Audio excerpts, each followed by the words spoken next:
Hi guys, it's Lauren Rowe here and I am here for a Q&A part 2 about transplant. I have cystic fibrosis and I had a double lung transplant because of that in 2010. So getting straight into it, this is part 2 of the Q&A transplant edition. And here we go. Did I get any of my donor's habits or personality? I do not think that I inherited any personality or habits or anything along those lines from my donor. I can tell you that I feel like these lungs belong to a he, but I do have a little bit of asthma now, which I assume my donor had a bit of. I feel very at peace near the beach, which I didn't necessarily feel before transplant. What's the treatment like? I come from a CF background, so before transplant I was spending up to 4 hours a day doing physio, nebulizers and tablets. Compared to that, transplant treatment is absolutely amazing. All I have to do is take tablets morning and night and exercise. Of course there are more vigorous treatments that you have to go through if you have virus or rejection or if you get cancer or something along those lines. I don't know what I'd do with all that time that I gained after transplant, but I absolutely love it.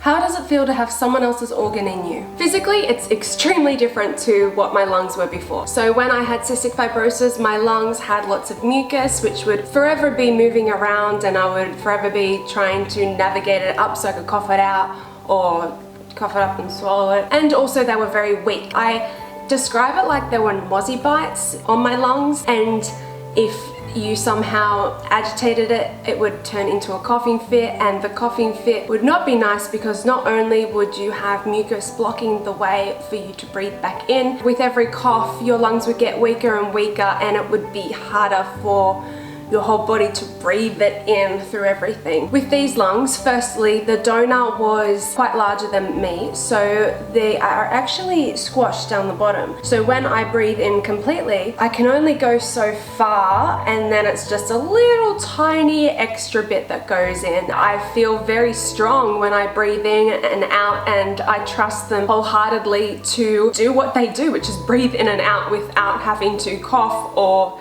somehow find a pocket to try and push some mucus up or anything. The biggest thing of all is the sensation of what is in this area of your torso. The only word that I can use to describe the feeling in my torso now compared to what it was before is vacant. It looks like I'm looking at my boobs. It's just this big hollow space between my ribs. So the best way to describe it is when you go to suck in the air, you can just keep on bringing it in for as much as possible. Is it what you thought transplant would be like? No.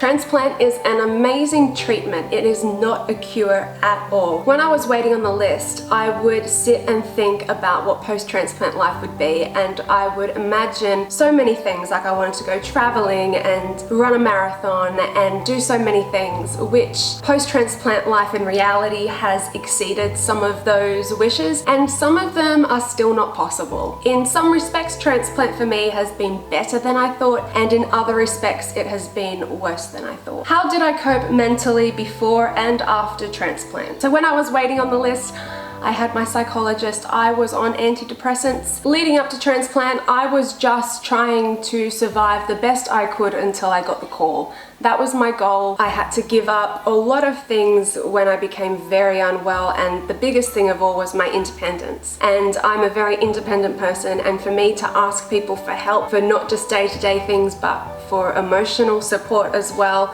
was extremely difficult for me. But when I was able to accept that and know that that's what I had to do, it was okay. When I received the call, I only had 2 weeks left of life, and I could feel that in myself. I was in so much pain. I was happy with whatever result would be, because that would mean that I was free from all of the pain I was in. I'm going to break up my post-transplant emotional journey into 5 categories, and that is identity, guilt, depression, anxiety, and PTSD. Firstly, I felt immensely guilty. Part of me was very disappointed with the result of the transplant because I wasn't breathing at 100% capacity, and I thought that was guaranteed post-transplant. I felt very jittery with the drugs, and even though this is how a normal person, I assume, breathes, it didn't feel like it was mine, and that made me feel very sad. And because I was disappointed and very sad, I experienced a lot of guilt because I told myself, how dare you, Lauren, feel sad or disappointed with how this transplant has ended up? Somebody has died and you're still here, so how dare you have these thoughts? I went through a big period when I thought I did not deserve this, and there would be nothing that I could possibly do in my lifetime to somehow be worthy of this gift. I had anxiety post-transplant, and I also had parts of PTSD, which is post-traumatic stress disorder. Essentially, when I came home, I would get flashbacks to either before my transplant or parts of the transplant process. And when I got these flashbacks, I got this overwhelming sensation of doom that created a lot of anxiety within me. I would wake up during the night thinking that I couldn't breathe. The other thing I had trouble dealing with was my identity. I was very unwell in my graduating year of high school, which was year 12, and then I had a year of being unwell, and then I received the transplant. By this stage, all of my friends were either at uni or working, and had had a few years to come to terms with who they are as people.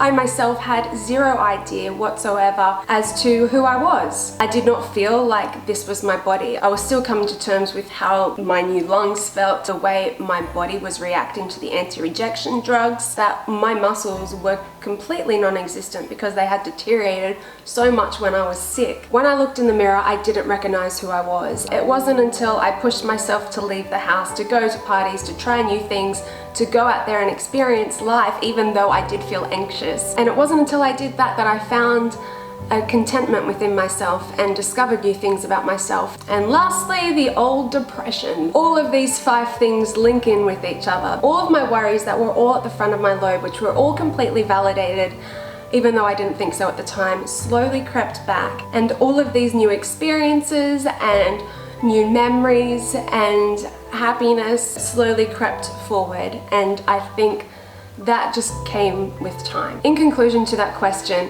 transplant is such an emotional journey, and the journey does not stop. And on that, very quickly, if you are a recipient and you are not going through a good time, you have every right to express that, and you have every right to feel like that, and you can feel shitty, and that's okay. That is not taking away from you feeling grateful or you being worthy of receiving a transplant. Would you do it again? I would definitely do it again if I needed to. The ups have been so amazing, and I wouldn't trade it for the world. And the downs, although awfully heartbreaking, they're just part of the whole thing. They're part of life. So that's the end of the Q&A. I hope you guys enjoyed this. Remember, you're not alone, and I'm sending my love. Mwah!